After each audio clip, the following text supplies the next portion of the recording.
Retailing digital പ്ലാറ്റ്ഫോമിലേക്ക് മാറ്റാനുള്ള സമയം അതിക്രമിച്ചു കഴിഞ്ഞിരിക്കുന്നു. നമുക്ക് ചെറിയ സ്റ്റാറ്റിസ്റ്റിക്സ് ഒന്ന് എടുത്തു നോക്കാം. 2000 നോക്കുകയാണെങ്കിൽ 0.09% മാത്രമായിരുന്നു ടോട്ടൽ റീറ്റെയിൽ സെയിൽസിലെ ഇ കോമേഴ്സ് സെയിൽസിൻ്റെ ഒരു ഭാഗം എന്ന് പറയുന്നത്. പക്ഷേ അത് കഴിഞ്ഞ് ഇപ്പോൾ 2021 ആവുമ്പോഴേക്കും അത് 14% ഉയർന്നിരിക്കുന്നു. മാർക്കറ്റ് ഉയർന്നിട്ടുണ്ട്, അതിൻ്റെ പോലെ തന്നെ ഈ പെർസെൻറ്റേജും 14% മാറിയിരിക്കുന്നു. ഇന്ത്യയിലും അതിവേഗം ഇത് കുതിച്ചുയർന്നുകൊണ്ടിരിക്കുകയാണ്, 10% അടുത്തേക്ക് എത്തിയിരിക്കുന്നു. അപ്പം അർബനായിട്ടുള്ള സ്ഥലങ്ങളിലൊക്കെ, പ്രത്യേകിച്ചും സിറ്റികളിലൊക്കെ വലിയ മാറ്റങ്ങളാണ് സംഭവിച്ചുകൊണ്ടിരിക്കുന്നത്. കോവിഡ് വന്നതിന് ശേഷമാണ് ഈ ശക്തമായ കുതിച്ചു ചാട്ടമുണ്ടായിരിക്കുന്നത് എന്നുള്ളതും പ്രത്യേകം ശ്രദ്ധിക്കേണ്ടതാണ്. അതുകൊണ്ട് നമ്മളുടെ മാർക്കറ്റ് നോക്കുകയാണെങ്കിൽ ഇപ്പോൾ വളരെ ഇൻട്രസ്റ്റിംഗ് ആണ്. കാരണം പല ആളുകളും ഓഫ്ലൈനായിട്ട് പോകാനും പർച്ചേസ് ചെയ്യാനും ഒക്കെ മടി കാണിക്കുന്നുണ്ട്. നേരിട്ടുള്ള കോൺടാക്റ്റ് വരാനൊക്കെ, ക്രൗഡിലേക്ക് പോകാനൊക്കെ വലിയ മടി കാണിക്കുന്നുണ്ട്. മാത്രമല്ല, 2ാം തരംഗം ഉണ്ടായതിനു ശേഷം ആളുകൾ കൂടുതൽ പേടിയിലാണ്. 3ാം തരംഗത്തിൻ്റെ പേടിയുണ്ട്. ഇതൊക്കെ വെച്ചുകൊണ്ട് റീറ്റെയിലിങ്ങിൽ തീർച്ചയായിട്ടും ആളുകൾ വരും, അതിൽ യാതൊരു സംശയവുമില്ല. എങ്കിൽ പോലും ഒരു വലിയ ഷെയർ ഓൺലൈനിലേക്ക് പോകുമെന്നുള്ളത് ഉറപ്പാണ്. ഈ കോവിഡ് കാലഘട്ടത്തിൽ മാത്രമല്ല, ഇനി അങ്ങോട്ട് മുന്നോട്ട് റീറ്റെയിൽ സെയിൽസ് കൊണ്ടുപോകുന്ന സമയത്ത് തീർച്ചയായിട്ടും ഓൺലൈൻ സ്ട്രാറ്റജികൾ ഉപയോഗിച്ചേ പറ്റും. ഓൺലൈൻ സ്ട്രാറ്റജികളിൽ തന്നെ പലതരത്തിലുള്ള സ്ട്രാറ്റജികൾ ഉണ്ടെങ്കിലും അൾട്ടിമേറ്റ്ലി നിങ്ങൾ ഉണ്ടാക്കിയെടുക്കേണ്ടത് ഒരു ഡിജിറ്റൽ ഫണലാണ്. എന്താണ് ഈ ഡിജിറ്റൽ ഫണൽ? പല ആളുകൾക്കും വലിയ ധാരണയില്ലാത്തൊരു ഭാഗമാണ് ഈ ഡിജിറ്റൽ ഫണൽ. ഡിജിറ്റൽ ഫണൽ ഒരു ഓട്ടോമേറ്റഡ് സെയിൽസ് പ്രോസസ്സാണ്. സർവീസുകളൊക്കെ ചെയ്യുന്ന ആളുകൾക്ക് പെർഫെക്റ്റ് ആണ്. പക്ഷെ ഒരു കാര്യം നമ്മൾ മനസ്സിലാക്കേണ്ടത്, പല തരത്തിലുള്ള ഫണലുകൾ ഓൾറെഡി ഡെവലപ്ഡാണ്. അതായത് ഓരോ പ്രൊഡക്റ്റുകൾക്ക് വേണ്ടി ഓരോ തരത്തിലുള്ള ഫണലുകളുണ്ട്. അതുകൊണ്ട് തന്നെ ഇനിയിപ്പോൾ നിങ്ങൾ വിൽക്കുന്നത് കോസ്മെറ്റിക്സ് ആയിക്കോട്ടെ, അപ്പാരൽസ് ആയിക്കൊള്ളട്ടെ, ഇതിനൊക്കെ അതിൻ്റേതായിട്ടുള്ള രീതിയിലുള്ള ഫണലുകൾ, ഓട്ടോമേറ്റഡ് സെയിൽസ് ഫണലുകൾ ഉപയോഗിക്കാൻ സാധിക്കും. ഞാൻ വളരെ സിമ്പിളായിട്ട് ഈ ഫണൽ എന്ന് പറയുന്ന കോൺസെപ്റ്റ് എന്താണെന്ന് ഒന്ന് പറയാൻ ശ്രമിക്കാം. ഈ ഫണൽ നിങ്ങളുടെ ബിസിനസ്സിൽ എങ്ങനെ ഉപയോഗിക്കാൻ പറ്റും എന്നുള്ളത് നിങ്ങളൊന്ന് ആലോചിച്ച് നോക്കൂ. നിങ്ങൾക്ക് എന്തെങ്കിലും കൺഫ്യൂഷൻ ഉണ്ടെങ്കിൽ ഞങ്ങളുടെ മാർക്കറ്റ് പ്രോ എന്ന് പറയുന്ന ഒരു സർവീസ് ഉണ്ട്. ആ സർവീസിൽ നിങ്ങളുടെ ഇപ്പോഴത്തെ പ്രോസസ്സിനെ അനലൈസ് ചെയ്യുകയും അതിനെ ബെറ്റർ ആക്കാനുള്ള സജഷൻസ് നമ്മൾ തരികയും ചെയ്യുന്നുണ്ട്. താല്പര്യമുള്ളവർക്ക് കണക്ട് ചെയ്യാം. അപ്പോൾ ഫണൽ എന്ന് പറയുമ്പോൾ അറിയാം, നമ്മൾ സാധാരണ ഫണൽ കണ്ടിട്ടുണ്ടല്ലോ. ഒരു സാധാരണ ഇപ്പോൾ എന്തെങ്കിലും മണ്ണെണ്ണയോ ഓയിലോ ഒക്കെ ഒഴിക്കുന്ന ഫണൽ നമ്മൾ കണ്ടിട്ടുണ്ട്. ഈ ഫണലിൻ്റെ മുകൾ ഭാഗം നല്ല വട്ടത്തിലായിരിക്കും. ഇതേ രീതിയിൽ തന്നെയാണ് മാർക്കറ്റിംഗ് ഫണൽസും വർക്ക് ചെയ്യുന്നത്. ഒരുപാട് ആളുകൾക്ക് എൻ്റർ ചെയ്യാൻ പറ്റുന്ന തരത്തിൽ നല്ല വായുവട്ടമുള്ളതായിരിക്കണം ഫണലിൻ്റെ എൻട്രി പോയിൻ്റ് എന്ന് പറയുന്നത്. അപ്പോൾ ചിലപ്പോൾ ഈ എൻട്രി പോയിൻ്റ് ഒരുപക്ഷെ ഒരു ബ്ലോഗ് പോസ്റ്റ് ആവാം, ഒരു ആർട്ടിക്കിൾ ആവാം, വേറെ ഏതെങ്കിലും തരത്തിലുള്ളൊരു ലിങ്ക് ആവാം, ഒരു വീഡിയോ ആവാം. ഇപ്പോൾ ഇതുപോലുള്ളൊരു വീഡിയോ ആവാം. ഇത് കാണുമ്പോഴായിരിക്കും ഒരുപക്ഷെ ഒരാൾക്ക് ഒരു താല്പര്യം തോന്നുന്നത്, ഒരു ട്രിഗർ ഉണ്ടാവുന്നത്, ഒരു സാധനം മേടിക്കണം അല്ലെങ്കിൽ ഒരു സർവീസ് പർച്ചേസ് ചെയ്യണം എന്നുള്ള തോന്നലൊക്കെ ഉണ്ടാവുന്നത്.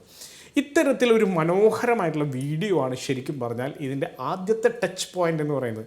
അപ്പോൾ ശരിക്കും പറഞ്ഞാൽ ഫസ്റ്റ് പാർട്ട് എന്ന് പറയുന്നത് എന്താ? കണ്ടൻറ്റ് മാർക്കറ്റിംഗ് ആണ്.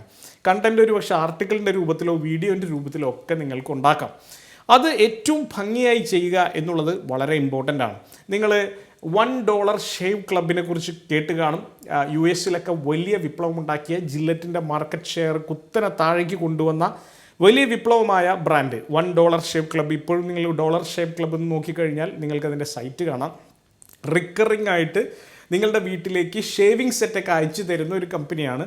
അത് നിങ്ങൾക്ക് എല്ലാ മാസവും അയച്ചു തരും. ഷേവിംഗ്, മറ്റുള്ള ആക്സസറീസും മറ്റുള്ള കാര്യങ്ങളൊക്കെ നിങ്ങൾക്ക് അതിൽ നിന്ന് ഓൺലൈനായിട്ട് പർച്ചേസ് ചെയ്യാൻ പറ്റുന്ന ഒരു കമ്പനി. വണ്ടർഫുൾ ആയിട്ടുള്ളൊരു മോഡൽ.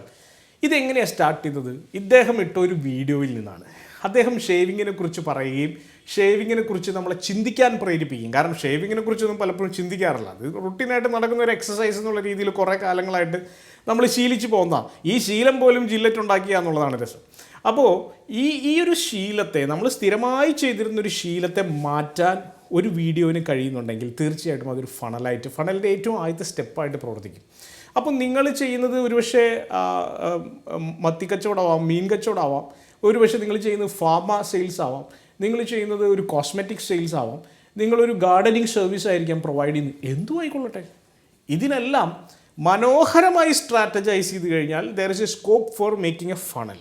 നല്ലൊരു ഫണൽ ഉണ്ടാക്കാനുള്ള സാധ്യതയുണ്ട്. പക്ഷേ അതിനൊന്ന് സ്ട്രാറ്റജൈസ് ചെയ്യണം. ഈ സ്ട്രാറ്റജിയാണ് ആക്ച്വലി നമ്മൾ പ്രൊവൈഡ് ചെയ്യുന്നത്, അതിൻ്റെ ഒരു ടെക്നിക്കൽ സപ്പോർട്ടും. അപ്പോൾ തീർച്ചയായിട്ടും നല്ലൊരു വീഡിയോ അല്ലെങ്കിൽ നല്ലൊരു കണ്ടൻറ്റ്, നല്ലൊരു ഇൻട്രാക്ഷൻ, മേ ബി ചിലപ്പോൾ ഒരു ക്വസ്റ്റ്യനറിൻ്റെ ഫോമിലായിരിക്കും, എന്തുമായിക്കൊള്ളട്ടെ, അൾട്ടിമേറ്റ്ലി ആദ്യം ആളുകളെ ഇത് വെച്ചിട്ട് അട്രാക്റ്റ് ചെയ്യുന്നു, അവിടേക്ക് വരുന്നു. അപ്പോൾ ഇത് ഫസ്റ്റ് പോയിൻ്റാണ്. ഈ ഫസ്റ്റ് പോയിന്റിലൂടെ നമ്മൾ എന്താ ഉദ്ദേശിക്കുന്നത്? ബേസിക്കലി നമ്മൾ ഉദ്ദേശിക്കുന്നത് ഒരു ഡാറ്റ ക്യാപ്ചറാണ്. അതായത് താല്പര്യമുള്ള ആളുകളുടെ ഡാറ്റ മുഴുവൻ നമ്മുടെ അടുത്തേക്ക് വരണം. അപ്പോൾ ഈ ഡാറ്റ എന്തായാലും വരും അല്ലേ? കാരണം എന്താ വെച്ചാൽ ഒരു ഫോം കൊടുത്തിട്ടുണ്ടാവും. ആ ഫോമിനകത്ത് നമ്മുടെ പേര്, മൊബൈൽ നമ്പർ, ഇമെയിൽ അഡ്രസ്സ് പോലുള്ള കാര്യങ്ങളൊക്കെ നമ്മൾ ഫില്ല് ചെയ്തിട്ടായിരിക്കും അയക്കുന്നത്. ഡാറ്റ നമുക്ക് കിട്ടും. ഈ ഡാറ്റ കിട്ടുന്നതിന് പ്രത്യുപകാരമായിട്ട് നമ്മൾ എന്തെങ്കിലും അങ്ങോട്ട് കൊടുക്കുന്നുണ്ടാവും. പലപ്പോഴും ഈ വീഡിയോ ആയിരിക്കും. ആ വീഡിയോയിലുള്ള വണ്ടർഫുൾ ആയിട്ടുള്ളൊരു കണ്ടൻറ് ആയിരിക്കും നമ്മൾ അങ്ങോട്ട് കൊടുക്കുന്നത്. അത് ശരിക്കും അവർക്കൊരു വാല്യൂ പ്രൊവൈഡ് ചെയ്യുന്നുണ്ടെങ്കിൽ എന്ത് സംഭവിക്കും? അവർ automatically they will be led to a landing page. അവർ ലാൻഡിങ് പേജിലേക്ക് എത്തും. ലാൻഡിങ് പേജ് രസകരമായിട്ട് നമുക്ക് ഡിസൈൻ ചെയ്യാം. അവിടെ നമ്മുടെ ക്രിയേറ്റിവിറ്റി മുഴുവൻ ഉപയോഗിക്കാം. അവിടെ ഒരു പക്ഷേ നിങ്ങൾ അവിടെ ചെല്ലുമ്പോൾ ഒരു കോപ്പി എഴുതിയിട്ടുണ്ടാവും, നിങ്ങൾ ഈ 99 രൂപയ്ക്ക് ഈ പെർട്ടിക്കുലർ കോച്ചിങ് സെഷൻ എടുക്കുന്നതിന് പകരം നിങ്ങൾക്ക് വേണമെങ്കിൽ എന്ത് ചെയ്യാം, നിങ്ങൾക്കൊരു ബുക്ക് കൂടെ ഇതിൻ്റെ ഒപ്പം നിങ്ങൾക്ക് ലഭിക്കും. ശരിക്കും 1000 രൂപ വിലയുള്ള ഈ ബുക്ക് വളരെ സീക്രട്ട് ആയിട്ടുള്ള ഫോർമുലാസ് അടങ്ങിയിട്ടുള്ള ബുക്കാണ്. പ്രാക്ടിക്കലായിട്ടുള്ള 100 ഐഡിയാസ്, ബിസിനസ്സുകാരുടെ 100 ഐഡിയാസ് ഉള്ള ബുക്കാണ്. അത് 1000 രൂപയ്ക്ക് വിലയുള്ള ബുക്ക് ഇപ്പോൾ നിങ്ങൾക്ക് എഗെയിൻ 299 രൂപയ്ക്ക് ലഭ്യമാണ്. എന്ന് പറയുമ്പോൾ ഒരു എക്സ്ക്ലൂസീവ് ഓഫറാണ്. നിങ്ങൾ അവിടെ എത്തിയപ്പോൾ നിങ്ങൾ കാണുന്ന ഓഫറാണ്. അതും കുറച്ച് നേരത്തേക്ക് മാത്രമേ ഉള്ളൂ. ഒരു കൗണ്ടറൊക്കെ അവിടെ വെച്ചിട്ടുണ്ടാവും, കൗണ്ട് ഡൗൺ സാധനം. അപ്പോൾ അത് ഇനി വെറും 22 മിനിറ്റ് മാത്രമേ ഈ ഓഫറുള്ളൂ എന്നുള്ള രീതിയിൽ ഒരു കൗണ്ടറുണ്ട്. നമുക്കൊരു അർജൻസി ക്രിയേറ്റ് ചെയ്യുകയാണ്. അപ്പോൾ 1000 ആളുകൾ അവിടേക്ക് വരുമ്പോൾ 100 ആളുകളെങ്കിലും ഒരു പക്ഷേ ഈ പറയുന്ന ബുക്കും ഒരു പക്ഷേ മേടിക്കാം. ഇതൊരു എക്സാമ്പിളായിട്ട് പറഞ്ഞതേ ഉള്ളൂ. നിങ്ങളുടെ പ്രൊഡക്റ്റിനനുസരിച്ച് ആ ബുക്കാണോ കൊടുക്കേണ്ടത്, വേറെ എന്തെങ്കിലും ഡെമോൺസ്ട്രേഷൻ ആണോ കൊടുക്കേണ്ടത്, വേറെ എന്തെങ്കിലും ലീഫ്ലെറ്റ് ആണോ കൊടുക്കേണ്ടത്, അല്ലെങ്കിൽ ഒരു സാമ്പിളാണോ കൊടുക്കേണ്ടത്, ഇതൊക്കെ തീരുമാനിക്കാം കേട്ടോ. വണ്ടർഫുൾ ഐഡിയാസ് ഉണ്ട് ശരിക്കും ഈ ഫണൽ ഉണ്ടാക്കിയെടുക്കാനായിട്ട്. ഈ സെക്കൻഡ് സ്റ്റെപ്പിൽ ഇതൊന്ന് പർച്ചേസ് ചെയ്ത് കഴിഞ്ഞാൽ അഗെയിൻ ചിലപ്പോൾ നിങ്ങൾ കാണുന്ന ഒരു വീഡിയോ ആയിരിക്കാം, ഡെമോൺസ്ട്രേഷൻ ആയിരിക്കാം, മേ ബി നിങ്ങളൊരു വിസിറ്റ് ആയിരിക്കാം, വാട്ട് എവർ ഇറ്റ് ഈസ്. അടുത്ത ലെവലിലേക്ക് പോകുന്നു, അല്ലെങ്കിൽ അടുത്ത ലെവലിലേക്ക് പോകുന്നതിന് മുമ്പ് കുറച്ചുകൂടി ബിഗ്ഗറായിട്ടുള്ള ഒരു പ്രൊഡക്റ്റ്. പലപ്പോഴും പ്രൊഡക്റ്റിൻ്റെയൊക്കെ കാര്യത്തിൽ നമ്മൾ റിക്കറിങ് പർച്ചേസുകളാണ്. ഇപ്പോൾ ഡോളർ ഷേവ് ക്ലബ്ബൊക്കെ ചെയ്യുന്ന റിക്കറിങ് പർച്ചേസസാണ്. ഒരു മാസത്തേക്കുള്ളൊരു ഷേവിങ് സെറ്റ് മേടിക്കുക എന്നുള്ളതല്ല. അവർ കാണിച്ചിരിക്കുന്ന ഓപ്ഷൻ എന്ന് പറയുന്നത് എല്ലാ മാസത്തിലും മേടിക്കുക എന്ന് പറയുന്ന ഓപ്ഷനുണ്ട്, 2 മാസം കൂടുമ്പോൾ മേടിക്കുക എന്നുള്ള ഓപ്ഷനുണ്ട്, 4 മാസം കൂടുമ്പോൾ മേടിക്കുക എന്നുള്ള ഓപ്ഷനുണ്ട്. അല്ലാണ്ട് ഒറ്റത്തവണ പർച്ചേസ് എന്ന് പറയുന്ന ഓപ്ഷനല്ല അവർ പ്രൊമോട്ട് ചെയ്യും. അപ്പോൾ റിക്കറിങ് പർച്ചേസ് അവിടെ ഉറപ്പ് വരുത്തുകയാണ്. അപ്പോൾ കുറേ കാലത്തേക്കുള്ള ബിസിനസ് ഉറപ്പ് വരുത്തുന്ന തരത്തിൽ നമുക്ക് വേണമെങ്കിൽ ഫണൽ സെറ്റ് ചെയ്യാം. ഈ കൺസ്യൂമർ സൈക്കോളജി വളരെ വ്യക്തമായി പഠിച്ചിട്ടാണ് ഈ സാധനം ചെയ്യുന്നത് കേട്ടോ. നമുക്ക് കൺസ്യൂമർ സൈക്കോളജിയുടെ പ്രത്യേകത മിക്കവാറും മടിയന്മാരായിട്ടുള്ള ആൾക്കാരാണ്. പ്രത്യേകിച്ചും വരുന്ന ജനറേഷൻ എന്നൊക്കെ പറഞ്ഞാൽ ഇതിന് വലിയ ഫോക്കസ്ഡ് ഒന്നുമല്ല. അവരങ്ങ് ടിക്ക് ചെയ്ത് കൊടുക്കും, അല്ലെങ്കിൽ യെസ് അടിച്ചു കൊടുക്കും. ഓട്ടോമാറ്റിക്കലി എന്താ, ഇത് ഓട്ടോ ഡെബിറ്റ് ആവുന്ന സംവിധാനമാണ്. ഓൾറെഡി ടിക്കായിരിക്കും. നമ്മുടെ അക്കൗണ്ടിൽ നിന്ന് പൈസ ഓട്ടോമാറ്റിക്കലി പോയിക്കോളും, ഒന്നും അറിയേണ്ട കാര്യമില്ല. സാധനം വീട്ടിലേക്ക് എത്തുകയും ചെയ്യും. ഏറ്റവും അവസാനമായിരിക്കണം നമ്മളുടെ ഏറ്റവും വാല്യൂബിൾ ആയിട്ടുള്ള കോറായിട്ടുള്ള പ്രൊഡക്റ്റ് അല്ലെങ്കിൽ സർവീസ് പ്ലേസ് ചെയ്യേണ്ടത്. ഇത് വൺസ് ഒരു ഫണൽ സെറ്റ് ചെയ്ത് കഴിഞ്ഞാൽ ഇത് ഓട്ടോമാറ്റിക്കലി നടക്കുന്നൊരു പ്രോസസ്സായിട്ട് മാറും. ഈ പ്രോസസ്സിലൂടെയാണ് നമ്മളിന്ന് കാണുന്ന മിക്കവാറും എല്ലാ സ്ഥലങ്ങളിലും വിൽപ്പനകൾ നടക്കുന്നത്. പ്രത്യേകിച്ച് ഫോറിൻ കൺട്രീസിലൊക്കെ ഫണലിൻ്റെ കോൺസെപ്റ്റ് മനോഹരമായിട്ട് ഉപയോഗിക്കുന്നുണ്ട്. അതിപ്പം ആമസോൺ, ഫ്ലിപ്കാർട്ട് പോലുള്ള വലിയ സൈറ്റുകളിൽ ലിസ്റ്റ് ചെയ്തിട്ടുള്ള പ്രൊഡക്റ്റുകളായിക്കോട്ടെ, അവർ നിങ്ങളെ അറിയാതെ ഒരു ഫണലിലൂടെയാണ് കടത്തിക്കൊണ്ട് പോകുന്നത്. നമ്മുടെ ലോക്കലി അവൈലബിൾ ആയിട്ടുള്ള പല പ്രൊഡക്റ്റുകളും, അത്യാവശ്യം ബ്രാൻഡ് ഇമേജൊക്കെയുള്ള ഈ പ്രൊഡക്റ്റുകൾ വെറുതെ പിന്നിലേക്ക് നിന്ന് കഴിഞ്ഞാൽ അവരുടെ സെയിൽസിൽ വലിയ ഇടിവുണ്ടാവും എന്നുള്ള കാര്യത്തിൽ സംശയം വേണ്ട. അതുകൊണ്ട് തന്നെയാണ് ഇത്തരത്തിലുള്ള ഫണൽ പ്രൊസീജിയറുകളെ അഡോപ്റ്റ് ചെയ്യാൻ ഞാൻ അവരോട് റിക്വസ്റ്റ് ചെയ്യുന്നത്. എല്ലാ തരത്തിലുള്ള പ്രൊഡക്റ്റുകൾക്കും വലിയ സാധ്യതയുണ്ട്. മേ ബി ചിലപ്പം ആദ്യത്തെ ഫണൽ എന്ന് പറയുന്ന ഒരു ഇൻഫ്ലുവൻസർ ആവാം, ആ ഇൻഫ്ലുവൻസറിലൂടെ ആയിരിക്കാം അടുത്ത ലെവലിലേക്ക് പോകുന്നത്. അപ്പോൾ ഫണൽ എങ്ങനെ ക്രിയേറ്റ് ചെയ്യണം എന്നുള്ള കാര്യത്തിൽ വ്യക്തമായ ധാരണ ഉണ്ടാക്കണം. അതുപോലെ തന്നെ ഈ ഫണൽ ഉണ്ടാക്കുമ്പോൾ നമുക്ക് അതിനകത്ത് തന്നെ പലതരത്തിലുള്ള പ്ലാറ്റ്ഫോമുകൾ ആയിട്ട് ഇൻ്റഗ്രേറ്റ് ചെയ്യാം. ചിലപ്പോൾ ഇൻസ്റ്റാഗ്രാമായിട്ടോ FB ആയിട്ടോ വാട്സാപ്പോ ആയിട്ടോ ഒക്കെ ഇൻ്റഗ്രേറ്റ് ചെയ്യാം. ഇടയിൽ വേണമെങ്കിൽ ഫിസിക്കലായിട്ട് നമുക്ക് നേരിട്ട് ഇടപെടാനുള്ള സൗകര്യങ്ങൾ ഉണ്ടാക്കാം. ടെലികോളേഴ്സിന് ഇപ്പോൾ ഡാറ്റ കുറേ മിസ്സാവും. ഓരോ ലെവലിലും കുറേ ഡാറ്റ, ഇപ്പോൾ 1000 ആളുകളായിരിക്കും ആദ്യത്തെ സ്റ്റേജിൽ വരുന്നത്, അതിൽ നിന്ന് വെറും 100 ആളുകൾ മാത്രമായിരിക്കും രണ്ടാമത്തെ സ്റ്റേജിലേക്ക് പോകുന്നത്. അപ്പോൾ ഈ 900 ആളുകളുണ്ട്, അവർ രണ്ടാമത്തെ സ്റ്റേജിലേക്ക് പോയിട്ടില്ല. അവർക്ക് വേണമെങ്കിൽ അടുത്ത ഓഫർ ഓട്ടോമാറ്റിക്കലായിട്ട് ഇമെയിൽ മാർക്കറ്റിങ്ങിലൂടെയും അവർ പോകുന്ന ഏത് പ്ലാറ്റ്ഫോമിലേക്ക് പോയി കഴിഞ്ഞാലും, അവരുടെ ഇമെയിൽ ID കൊടുത്തു കഴിഞ്ഞാൽ നമ്മൾ ഏത് പ്ലാറ്റ്ഫോമിൽ പോകുമ്പോഴും നമ്മൾ ഇമെയിൽ ID ആയിട്ട് കണക്റ്റഡ് ആണ്.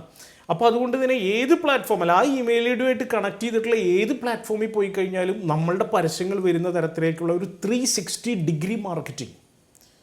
ചുരുക്കി പറഞ്ഞാൽ മൊബൈൽ തുറന്നു കഴിഞ്ഞാൽ നിങ്ങളുടെ ബ്രാൻഡ് മാത്രം കാണുന്നൊരവസ്ഥ.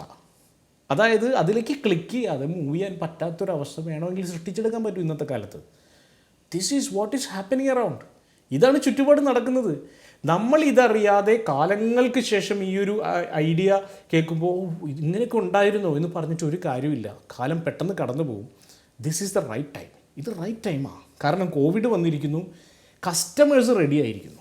ഇപ്പോൾ കസ്റ്റമേഴ്സിൻ്റെ ഭാഗത്ത് നിന്ന് റെഡിനെസ് ഉണ്ട്. പണ്ട് വലിയ ബുദ്ധിമുട്ടുണ്ടായിരുന്നു. എന്തിനാ ഓൺലൈൻ പർച്ചേസ് ചെയ്യുന്നത്, നേരിട്ട് പോയി ടച്ച് ആൻഡ് ഫീലൊക്കെ ആയിട്ട് പർച്ചേസ് ചെയ്താൽ പോരെ എന്നുള്ളൊരു ഫീലിംഗ് ഒക്കെ ഉണ്ടായിരുന്നു. ഇപ്പം അങ്ങനെ ഇല്ല. ഇപ്പോൾ ആളുകൾ വീട്ടിലിരുന്ന് സൗകര്യപ്രദമായി സുരക്ഷിതരായി വാങ്ങാൻ ആഗ്രഹിക്കുന്നത്.